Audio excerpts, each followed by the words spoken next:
I think the backdrop's going to get your attention tonight. And if you didn't know what this is the A Game, and I'm Rob Akampora. And these are about people who are achieving their goals in many different ways. And this guy next to me has been doing that for 33 years. Yeah. Yeah. I think it was 33 years. Yeah, was it last month? I think you celebrated. Or within the last month or two, you celebrated 33 years. Yeah. 33 years. And I've been familiar with the guy for about 30, but really the last 6 or 7 years I've really gotten to know Gene Potts a lot. And Colossal Street Jam has made a name for themselves in many different parts of the world, and we're going to get into that. As first off, thank you for your time. Thanks for coming by. Thank you, bro. I really appreciate you having me. No problem. We'll get into the charity event that's happening in Red Bank a little later, but for people who don't know, Colossal Street Jam's been around since the 1990s. I can remember, like, a couple of years ago when I actually found this and I sent it to you, there was this old banner from the old Fast Lane in Asbury Park, and there was your name on it, and you're like, oh my God, what a trip down Amnesia Avenue there. Yeah, those were the times. Those were some of the best times of our lives where Colossal was really hitting our stride when we were younger. We thought we were invincible and we were going to take over the world. But the Fast Lane, that was our home base at the Pony. Yeah. You know, Asbury Park when it was hot back then was a lot of fun. And it's interesting because it's like there's been two waves of Colossal Street Jam. There was that 90s thing. You were building momentum. Then it kind of cooled off. But then go to 2019. All of a sudden, there was this surge. And I don't know if you thought that it was going to happen the way that was, but it looked like momentum was really building. Yeah. You kind of took the bull by the horns on one sense. And Christian, if you give me photo number 4, I'll start with that. You guys decided upon yourselves to just go over to Europe. You lined up 10 dates going from the Netherlands to Belgium and parts of Germany. I mean, obviously, a fun experience throughout that whole thing. A lot of good times there. But, you know, we have a friend, Roland Smeets. He knows Eric Safka, our Hammond organ keyboard player. Right. And we were able to set it up that way. It was a lot of fun. I mean, it was what an experience to just get in a van and go places where, you know, people don't speak English and you have to try and figure it out. And thank God you have a tour manager that can show you around. And, you know, the crowds were good. It wasn't, you know, it wasn't like home. No, you know, some people coming out and checking out this band from the U.S. And Roland had pushed our music over there, you know, whatever angle he could. Sure. And there were some other bands that he had worked with that were from the U.S. that, you know, had a good track record. So we were able to do it. While you're over there, I did notice this. You guys did an interview. Was it in Rotterdam? That you did a radio interview in Rotterdam. And for people who don't know, Rotterdam, the whole metro area, you're talking about 2.5 million people. So you're getting on this radio show. You know you're going to be reaching a lot of people. Right. And it's still got to be this weird feeling because you had to have a translator during the whole thing. Roland was our translator. Oh, wow. It was, they were asking us questions, and then there was a delay, and it was interesting. And then Sal and I, we played a song with the guys just sitting around, which, you know, usually we're on stage with them, but us just sitting there playing acoustic and them just making faces at us, and Eric's making duck noises in the background and stuff. You can hear it on that video when they're introducing us and interviewing us, that Eric's just making noises in the background and Tony's laughing, and it was a lot of fun. Yeah. And you know what's crazy about that is that we flew in to Belgium, and our luggage, the three of us, me, Tony, and Eric, our luggage went to Washington State. No. So here you are in a foreign country. You have no clean clothes. You just, whatever on you is all you have. Yeah. It was 3 days. We had to wait 3 days, and we had to drive an hour and a half back to the airport to get everything. Oh, yeah. It wasn't the first 2-3 days were very interesting, and we stayed in a place where the heat, you know, we were there in May, but it was cold, and it was, you know, normally it wasn't as cold as it was that week, and oh man, it was. We did a TV show. Oh, I didn't know. Yeah, we did a TV show over there, and I have the video somewhere. I'll share it with you. Oh yeah, but it was more like a political show, but they had artists on it, and here we come walking in. I'm wearing the same jeans I was on the plane in for 8 hours, sweaty, with a army jacket. Right. So you have 2 guys in the band that have fresh, clean clothes, stage gear. You know, whatever stage gear is to us. That's right, exactly. And then, you know, got me, Eric, and Tony wearing the same stuff. And it was just, oh my God. 4 disheveled Americans. There you go. Yeah, they were looking at us like giving us a side eye. Oh, and here we are playing like, you know, we didn't hit them with like something nice. We just came in and we were like, all right, let's go. So, oh man, yeah, it was fun. That was interesting. It sounds like it. Yeah.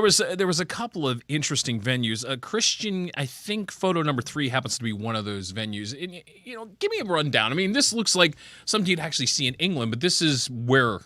Amsterdam. Amsterdam. Yeah, that's the Waterhole.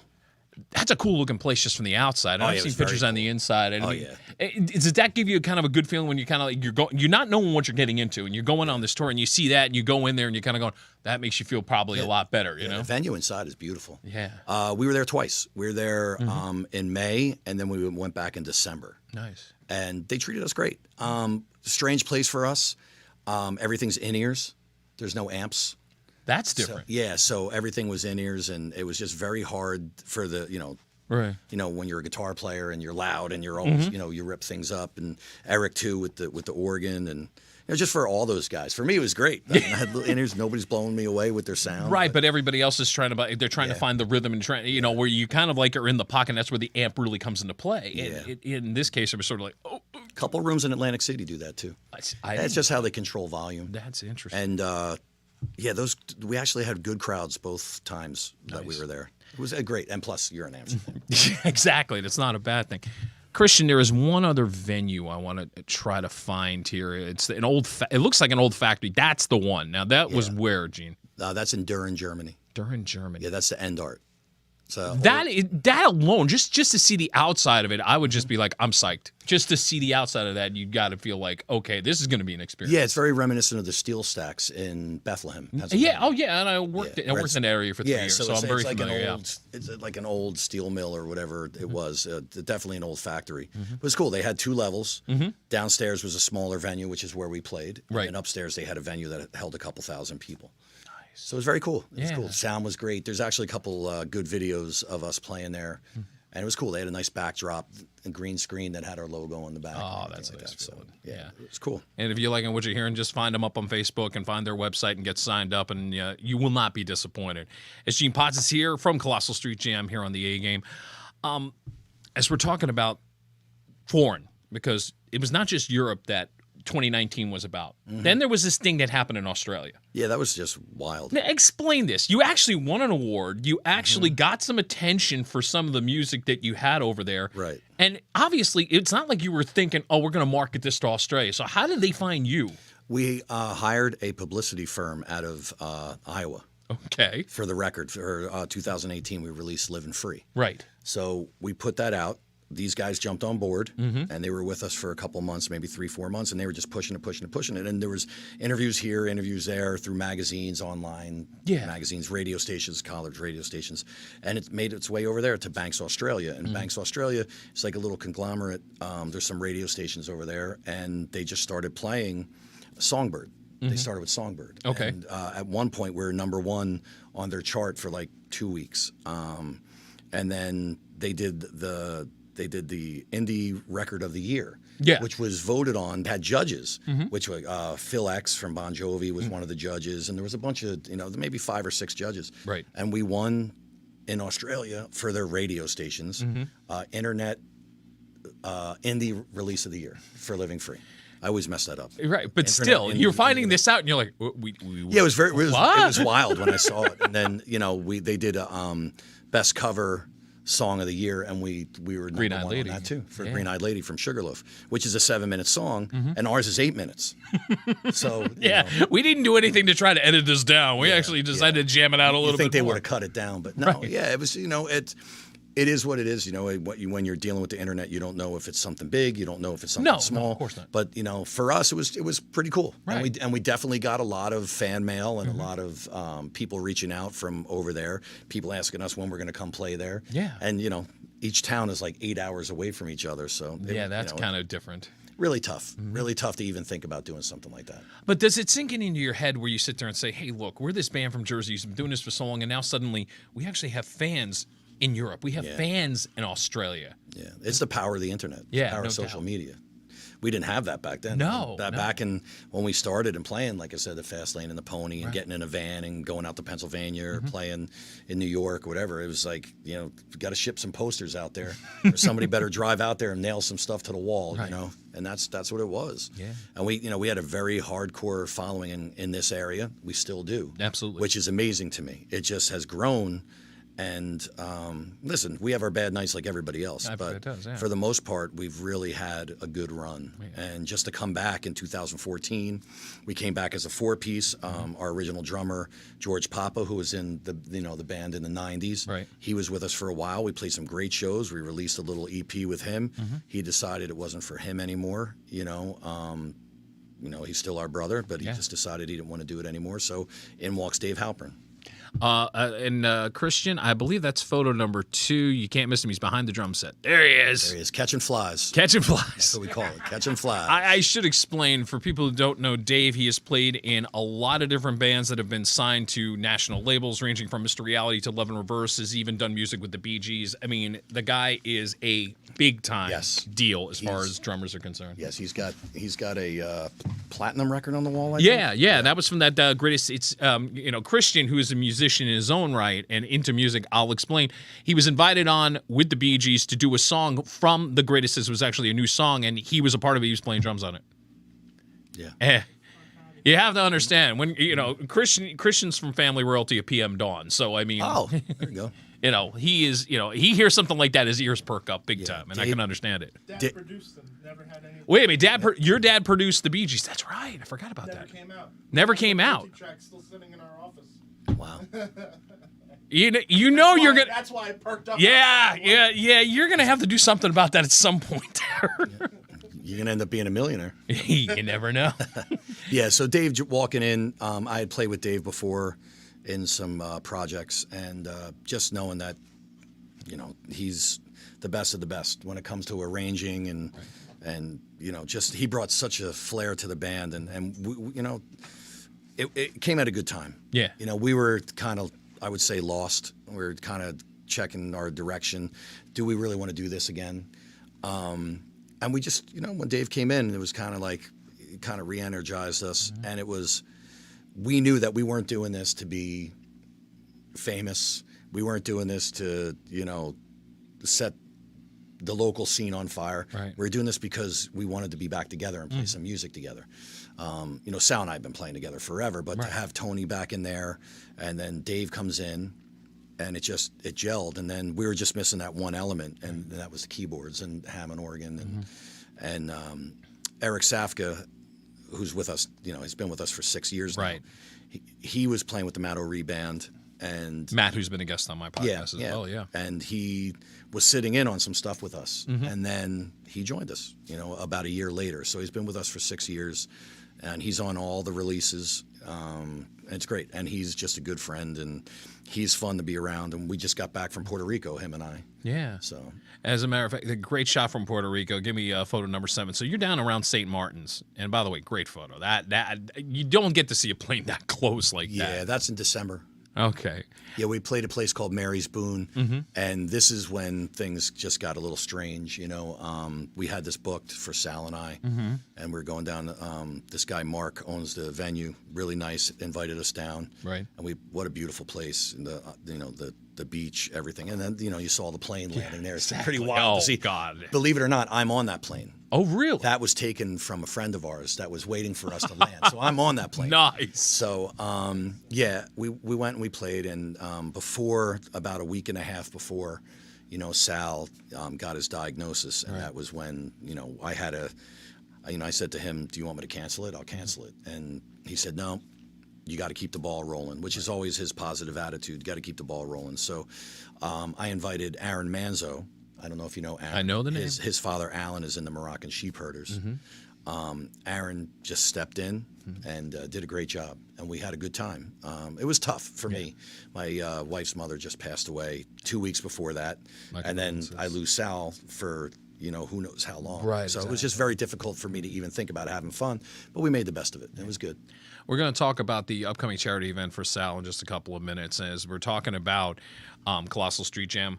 I want to pull up the video. It's a lyric video for Just Take Heart from a few years ago. Take Hold. Yeah, that's the single. That's the actually self-titled EP.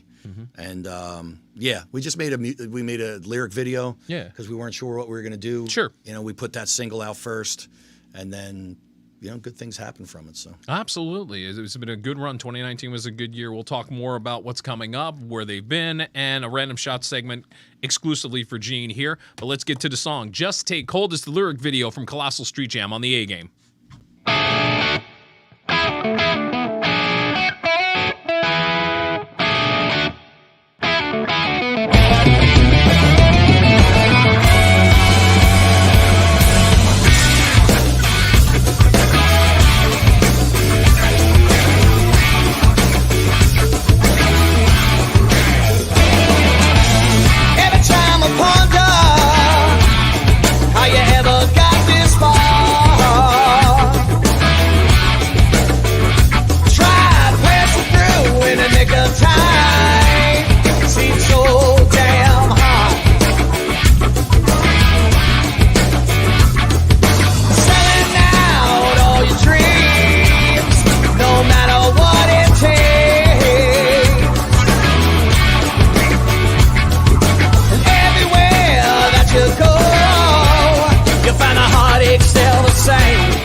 Just Take Hold from Colossal Street Jam here in the A Game. and get you kind of warmed up about the new music that is going to be coming from this man Gene Potts and his band. When is that kind of finalizing? That's a good question. Okay, it was just a legitimate question, I thought. Yeah. We were hoping it was going to be out in 2021. With everything that's going on. Of course, we we delayed, and then I had talked to Sal, and he said, "Well, let's put eight of the 11 songs out because the other 3 just aren't done." Okay. Because we're not getting him in the studio, and we need to, finish up a couple things here and there. Mm-hmm. So we were going to release the 8, and then we just decided to wait. It's understandable. So this summer, I'm hoping, fingers crossed. I mean, 8 songs are done. Okay. So they're being, 1 or 2 are being mixed right now, just fine-tuning some stuff. Right. And we mentioned Sal a lot because Gene and Sal go 33 years together. And if you don't know, Sal Marra, who's the longtime guitar player for the band, has had some health issues. And it's part of the reason, Christian, photo number 11, if you would, part of the reason Gene is here so we can bring out the word on this a little bit more. It's a night for Sal. It is a charity event to help with Sal and some of the expenses that he's had to incur because he came down with what form of cancer? He has non-Hodgkin's lymphoma. So, yeah, in November, I noticed that he was losing some weight, and it was rapid, and his wife and his sister did too. And, Sal is very positive. Oh, yeah. Lucky. Anybody that's ever met Sal, that's the thing. He's always smiling. He's always that guy that just reeks of positivity. Yeah, and I admire that about him. He just, he's like, I'm going to be fine. I'm going to be fine. But finally, it just got to the point where he had to go get checked. And, at first it started out with pneumonia, which he did have. Right. And then they just did more, and they, found out that he had the lymphoma. Right. So 6 rounds of chemo. And listen, I've talked to him. He knows I'm here. He knows what we're talking. Actually, I just saw him before I came here, which was great. I hadn't seen him in a couple of weeks, but he's 6 rounds of chemo. He's got through the third of it. Right. Let me try that again. 3 of them. 3 of them. Three of them. The third one, and he looks good. I mean, he's thin and he's fighting. So is he positive? Yeah, he's still Sal. But I twisted his arm a little bit. It wasn't that he wanted anything like this. No, and he did no GoFundMe or no, donation campaign. So I just said, look, and I talked to his wife and I talked to his sister and said, just let me just throw a show. Right. You can't go back to work for a while. They got a daughter in college. Right. And Sal's done benefits for everybody. If anybody wanted Sal to be on something, he would be on it. He never said no. And if I could take it one step further, I mean, one of the things about you and Sal, your main source of income has been as musicians, whether you're playing in Colossal Street Jam or doing your cover band. You have other jobs, but I mean, you do work your asses off like every summer where you're sitting there going, all right, how are we going to block where we're going to play and how many days a week we're going to do that? So when you take that away just from the pandemic alone and then take now what Sal's going through, I mean, it's got to be difficult on that end, let alone the chemo and everything else he's going through. So I work for a company out of Canada, so my job, I can work from home. Which is Sal works outside. And being in the state that he's in right now, it's just not feasible. No, he owns his own company, and he has employees, but they can't run it. They can't run it alone. Right. He's the main guy. So it was, I push him a little bit, and he let me do this. And this is what I live to do. I live to book the band. I live to take care of my friends and the guys that I play with. I mean, we're all family, and I preach that. I say that. I would do this for anybody that's involved in the band, but we'd probably do it for anybody, as long as they were good to us. We want to be good to them. And Sal is, 33 years. It's a long time. Tony too. I met Tony and Sal at the same time. Right. So that's your family. Yeah. Yeah. Plain and simple. It's just right now something that is engrossing my life right now. Which is I want it to be 150% perfect. Well, so far I'd say by the advanced sales you're right on pace. Yeah, we're doing good. Yeah, Vogel and Asbury, in Red Bank, which is an offshoot of the Count Basie Theater. It's the smaller theater that they built within the last year or two. It's almost sold out, by the way, which is a great thing. So if you were thinking about getting tickets, go to thebasie.org and get your tickets right now. Even if you can't go to the show, a donation would be greatly appreciated. I will definitely make a donation in my name for Sal because Sal's been such a good guy. Yeah, it's just ticket sales. That's it. If you can make the show, great. If you can't make the show, buy a ticket. There you go. Give it to your neighbor. It's for a great cause. Anybody. Yeah, and right now we're almost sold out on the floor, which is 500 people. Right. Upstairs is 300 standing, 150 seated. I think we may go with the 150 upstairs for people that feel uncomfortable. Right. Yeah, and the guest list is fantastic. Yeah, and we're going to get into that too. Yeah. I just want to emphasize because of the protocol, just so you know ahead of time. Protocol with the Count Basie and the Vogel is that it will be a masked event inside for the whole time. Show your vaccination card or at least a negative test within 24 to 48 hours, I believe, of the event. 48 hours of the event. Okay, so this way you know Might even everything. be 72. Maybe 70. You know what? Check the Basie website Yeah. to get the exact time. As far as the masks go, maybe by the time that show comes, they might change their. That's true. And by the way, the show is February 27th. Sunday. So, It's a Sunday. Yes. So it's 5 o'clock doors, and then 6 o'clock with the sheep herders opening the night.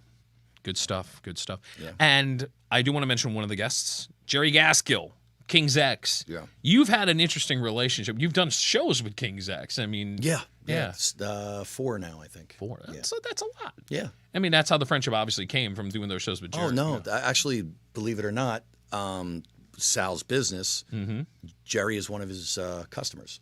Never knew that. Yeah. That's So wild. we're doing a show. Me and Sal are doing an acoustic show in Red Bank, doing a cover thing, and we're sitting out there. Now I've seen King's X before I met Jerry. Yeah, I remember seeing them in the 13, 1990s. 14 times Yeah. before I met Jerry.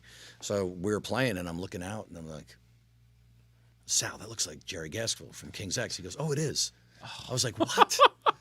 What? One of my favorite bands, growing up. I'm glad I'm bringing him up too because unfortunately, I'm sure you heard the news. Johnny Z from Megafort, his label and his recent passing. Yeah, when I interviewed him a little more than a year ago, he had nothing. He just raved about that. Was one of his passion projects. He was so determined to make King's X as big as they could. And he even said the only thing he ran into was the opposition. They didn't know what to label King's X. Yeah. Were they alternative? Were they metal? Were they rock? I mean, they were a little bit of everything. Just the best. Unique I band love with a that great band. sound. I yeah. love Doug Pinnick's voice. I love Ty. I absolutely adore Jerry. Yeah. As a person and as a player, and he's just wearing our T-shirts on the Monsters of Rock cruise, or we open up for them at the Gramercy, and he's got our T-shirt on. That's great. He's just been a good friend, and I met him that night. I told him. I don't get starstruck, but I was a little starstruck. I have to admit. You know what? That's a nice thing. Because I love that band. Right. And then we just became fast friends, and it was because of Sal, and Jerry was coming out to our acoustic things in Red Bank and wherever, and then we just started. If they played the Pony, Pony let us open up for them. Yeah. The last time we played with them was at the Gramercy Theater in New York, which was fantastic. Sold out. It was amazing. And he wore our shirt. Nice. But that says a lot. That really It does. Yeah, the respect is amazing, and just a friendship. I think, he's just a good guy. Good stuff. I was waiting. Yeah, it's that time. We're right at about random sides. Gene Potts from Colossal Street Jam here on the A Game. This I got is a Christmas gift. I was helping out a guy. I want to thank my friend Mike, who works for UPS. I was doing some work for them over December. This was his gift from me, and it's good stuff. It's Redemption Bourbon. I have it. You're familiar. Okay, I need to take a little more. And you know what? I'm going to cheers to that. Thank you for coming on first off. Thank you for having me. And this is the one thing I found about it. It's very smooth. It was a lot smoother than I thought it was going to be. I really do like that. But, I didn't write this down, but we were talking before we went on, so it's a perfect random shots question. You're a bit of a bourbon connoisseur. Yeah, we have a lot of bourbon at home. How much?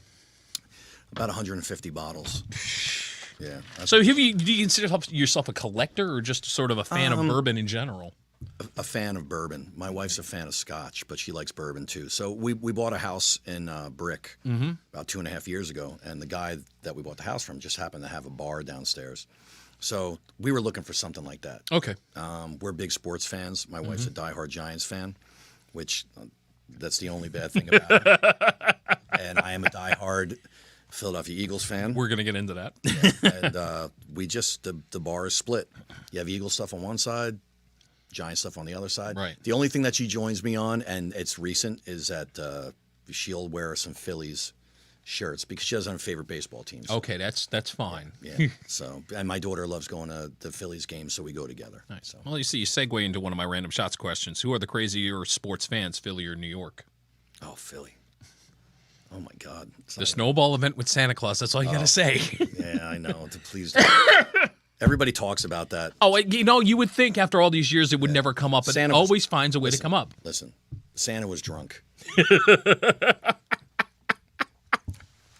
The vet was the craziest place. I had season tickets at the vet. That's the funny thing. A lot of people don't know this. My first football game was actually an Eagles game because the neighbors I was growing up with in Marlboro had moved out to Westchester, PA.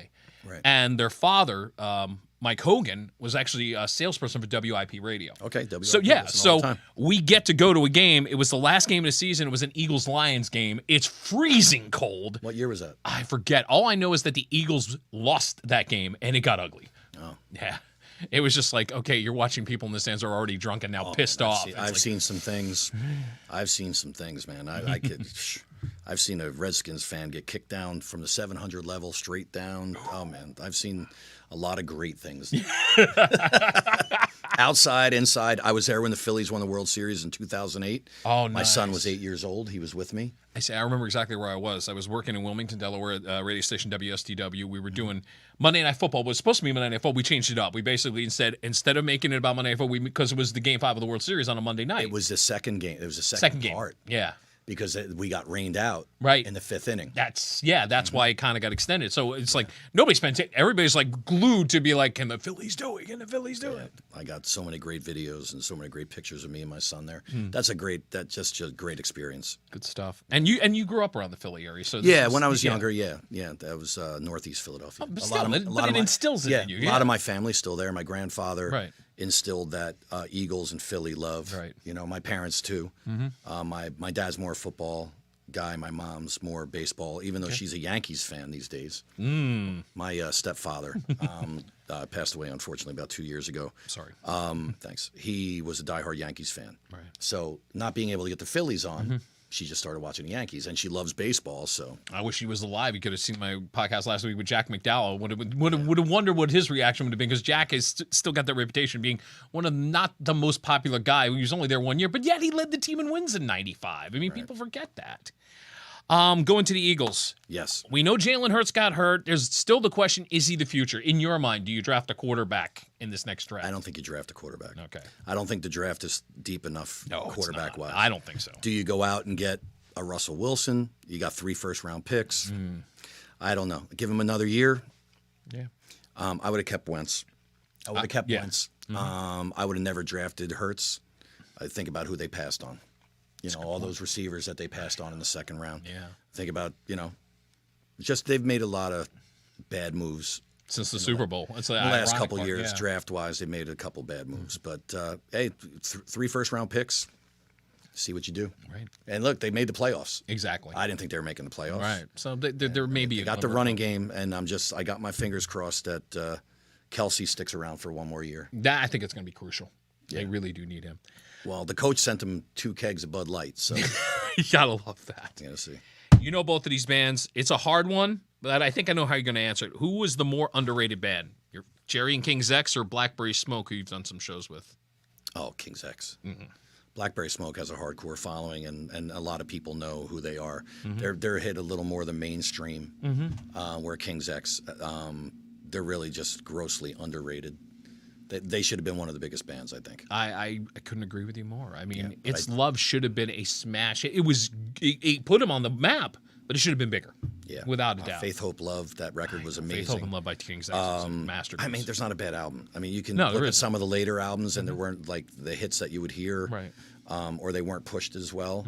One of my favorite songs is "Box," which is off of Ear Candy. Yeah. I love that song. That's one of my favorite songs from them. They're an interesting band in a sense. I remember the first song I heard from them, King.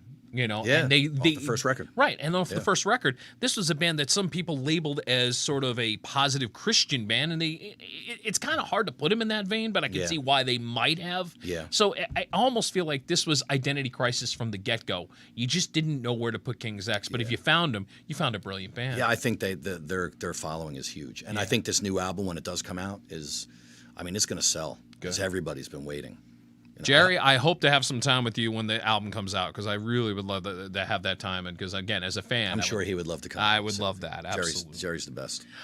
Christian, can I have photo number 6, please? And I want to talk about the other side of their lives. Guns for Hire is the cover band that Gene does on the side. They do a lot of shows on the Jersey Shore. If you get a chance this summer, check them out. It's always a good time with them. But you are somebody, as we talked about, Green Eyed Lady was a song that you covered for one of your albums in Colossal Street Jam. You do a lot of cover songs just in general because when you do your cover, your cover band on the side. What's the hardest song that you ever tried to cover live? Oh, that's a good question. I don't know. That's you got me off guard there. Yeah. I usually get one. Christian will vouch for me on that. I usually have one that makes you laugh and makes you go, oh, that's a good question. Yeah, I don't, in these days, as I've gotten older, I don't touch the really high stuff anymore. Of course, you get all those requests for like Journey and stuff like that. But I think that's not really our vein. No, but I think it's important to also understand your muscle. That yeah, I listen. I don't try to go too far out of my range. I know. I've been doing this for a long time. Right. I started singing when I was 13. Took lessons for 4 years from Rosemary Conti. Right. I know where I'm at this stage of life, and it's the same thing when we write our original stuff. You know, I know where I'm supposed to be, and I don't try to pretend I'm something else or try to push myself. I push myself, but if I know I can't do something, I don't do it. That's fair. I let Sal do it because and he's got that gravelly voice, but he can hit some high notes, man. Gotta love it. Yeah. Favorite concert venue you wish still existed? You've done your share of shows across the globe, so I'm sure one or two come to mind. I wouldn't say across the globe, but in this area, still my favorite is Fastlane. There was something dirty and charming about the Fastlane. Dirty for sure. Yes. There was some definite parties downstairs in that basement. Yeah, I really enjoyed that place. That was really one of our favorite places, and it was always crowded. Yeah, for us, it was always packed. And when we had a house in Long Branch, so people would come back. But I do have a great memory. Not only did I get to sing with Steve Morse. Okay. All right. Dixie Dregs. He did a solo show there. I got to sing with him. Okay. But also, I got to work the stage for the Cowboys from Hell tour for Pantera. Oh, my God. Mark Rubin called me up and he said, I need a bouncer.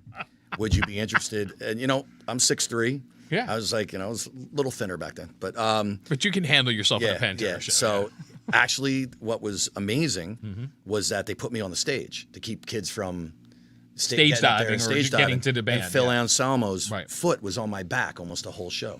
That's They were awesome, man. They were. I still love that band to this day. Yeah. I listen to a lot of R&B and soul, and of course classic rock stuff. But my roots, some of my main roots come from being a metalhead.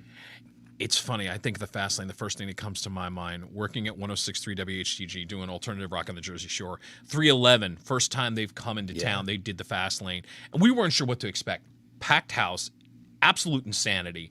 People are jumping off the rafters. It's that kind of show. But you just remember what it was like downstairs where it's like, okay, and I should explain. If you go down into a dungeon, you basically, that's what you're doing. The downstairs was sort of the VIP room / where bands would hang out / when I went down there was a Colombian sauna. But that's another story. But it was that kind of thing. But they were also some of the sweetest guys. S.A. Martinez coming up to me, man, we had such a good time. You need a hit? I'm like, no, I'm good. Thank you, though. You would never know if there was going to be water down there or not. It's true. That's very, very true. I know Christian is looking carefully. Did you find a photo by any chance you want to throw up there? Oh, I'll put one up. Okay, good. Yeah, just for people who don't know what the Fastlane was, but anybody who's Asbury Lanes is right now. Yeah, that's the best way to describe it. If you go down to Asbury Lanes and Asbury Park and check it out, anybody who lived during the era of the Fastlane knows it's like, the 80s and 90s. It was a weird, wild, wonderful. Yeah. Some great bands came out of that area. Backwoods, Mr. Reality. Mr. Reality, we both know. Yeah, Mercy Circle. There was some great bands back then that we got to play shows with that were local. Right. That became our good friends, and we did a lot of shows together. Yeah. It was a lot of fun. I got to throw one more thing in here. Okay. There is, Christian, I'm going to go back to the photos, and I want to go down probably toward the end. I think it's a group shot 12. Yeah, I think it is 12. These is the crew of a show called On Our Own. I know two of the guys in there, one of them being Brian O'Halloran, Clerks 3 coming out hopefully this summer, cross fingers. Ernie O'Donnell, who's on the upper right, also a veteran of Clerks. And a guy that you know next to Ernie, I believe, is Troy Burbank. Yes. Now, this series is being shopped as a pilot, and the hope is that they will get this off the ground on one of the services, whether it's streaming or TV. But you got your music on with them. Obviously, your relationship with Troy got that going. Yeah, I didn't know Troy. My friend Mike reached out to me and he said, "Hey, I know this guy. He's doing a pilot, and they were doing a movie as well, and they were looking for some local Jersey music." And he's like, they're not looking to, break the bank. Right. Actually, they weren't looking. They were just looking for Jersey music, right, and not have to try and get permission to use a song or something. And I said, "Sure, whatever."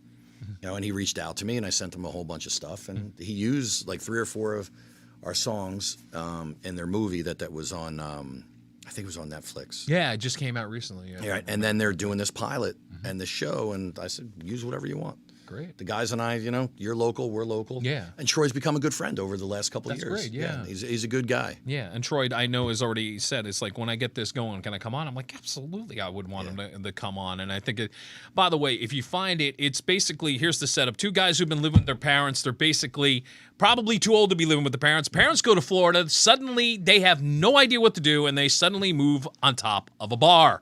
The guy who runs the bar is my good friend Brian O'Halloran, a veteran of the Clerks movies, and he puts on the Irish accent like nobody can. Well, little story.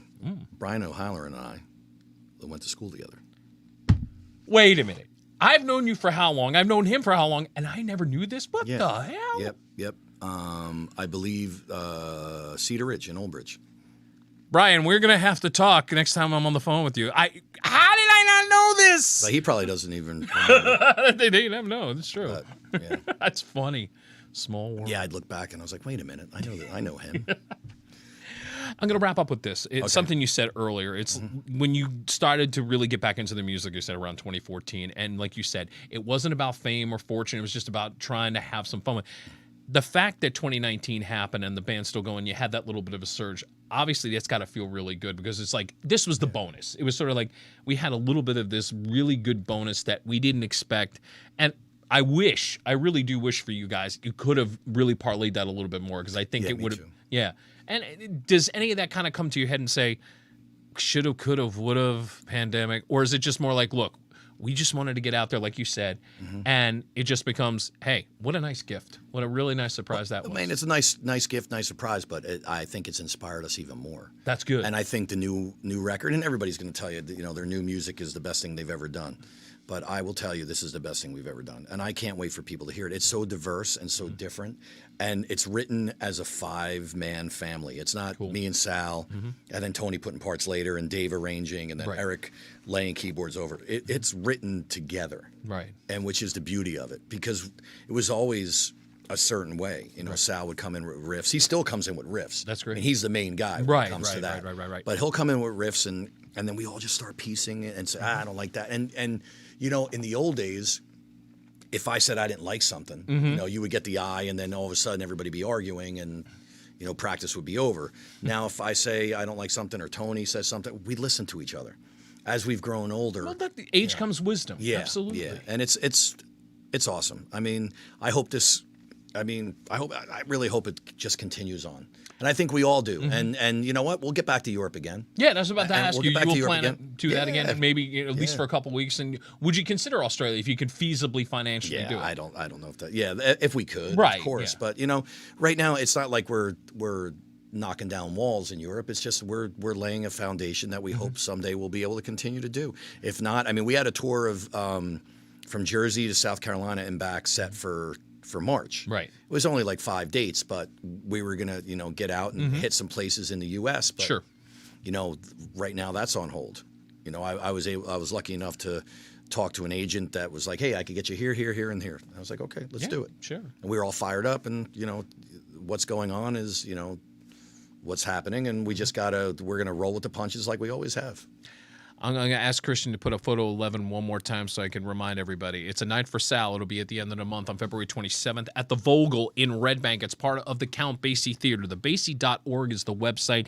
You can purchase your tickets. If you can't go, purchase a ticket and make a donation and help Sal in his battle that he's going through.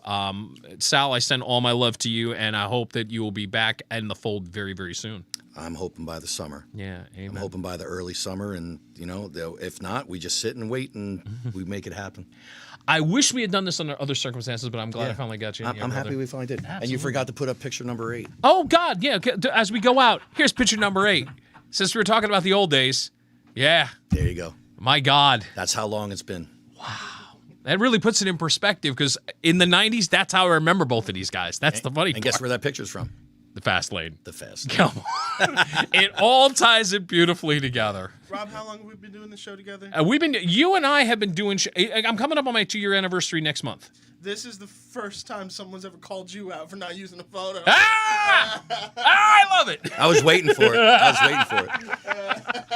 Thank you. That just shows how long we've been together. Yeah, it really does. It really wraps it up in a beautiful dark way. hair. Dark hair. He had dark hair. I actually had some hair.